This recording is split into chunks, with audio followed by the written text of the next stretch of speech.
দেখুন আজকে একটা মানে অত্যন্ত মানে এরম ধরনের খেতেও হয় আর খাওয়া খুব উপকার। এই সময়তে বিশেষ করে এত গরমেতে খাওয়া খুব উপকার। তবে ফোড়নটা হওয়ার পর একে একে আমি যে মশলাগুলো দেবো তার মধ্যে আদা, কাঁচা লঙ্কার পেস্ট আছে, টমেটো পেস্ট আছে, এছাড়া আমি আরও সব গুঁড়ো মশলাগুলো দেবো। দেখুন আমি ফোড়নটা হওয়া অবধি অপেক্ষা করছি। ফোড়নটা হয়ে গেলেই আমি দিয়ে দেবো। দেখুন প্রথমে আদা আর কাঁচা লঙ্কা নিয়ে সব সবজিগুলো দেবো, আর আলুটা আমি একটা সিটি দিয়ে রেখেছিলাম। সবজিগুলো গরম গুঁড়ো দিলে তারপরে এরপর দেবো জিরে গুঁড়ো। জিরে গুঁড়ো দেওয়া হয়ে গেলে তারপর দেবো ধনে গুঁড়ো।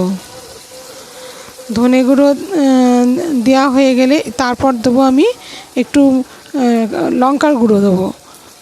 লঙ্কার গুঁড়ো দেওয়া হয়ে গেলে তারপর আমি একটু চিনি দেবো। যেহেতু এটা নিরামিষ তরকারি, সামঞ্জস্য বজায় রাখার জন্য একটু চিনিটা দিতে হয়। আর এতে তারপর দেবো নুনটা।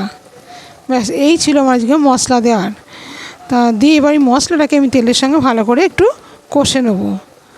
তা সেই জন্য আমি আপনাদের দেখালাম। যদি আপনাদের ভালো লাগে রেসিপিটা, তাহলে আমার আমি আলুটা দিয়ে দিয়েছি, এই সবজিগুলো সব দেবো। এতে দেবো গাজর, বিনস আর সজনে ডাঁটা। এই সময় তো সজনে ডাঁটা খুব উপকারী, আর যে কটা সবজি আছে সব কটাই খাওয়া ভালো, এটা ভালোই থাকবে।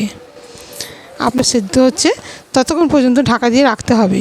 আর এতে নামাবার মুখেতে আমি একটু শুধু স্বাদ বাড়াবার জন্য একটু ধনেপাতা কুচি দিয়ে দেবো।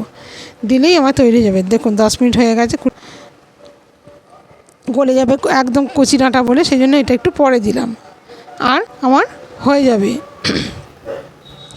করব গরম ভাতের সঙ্গে এরম ঝোল দুর্দান্ত খেতেও লাগে।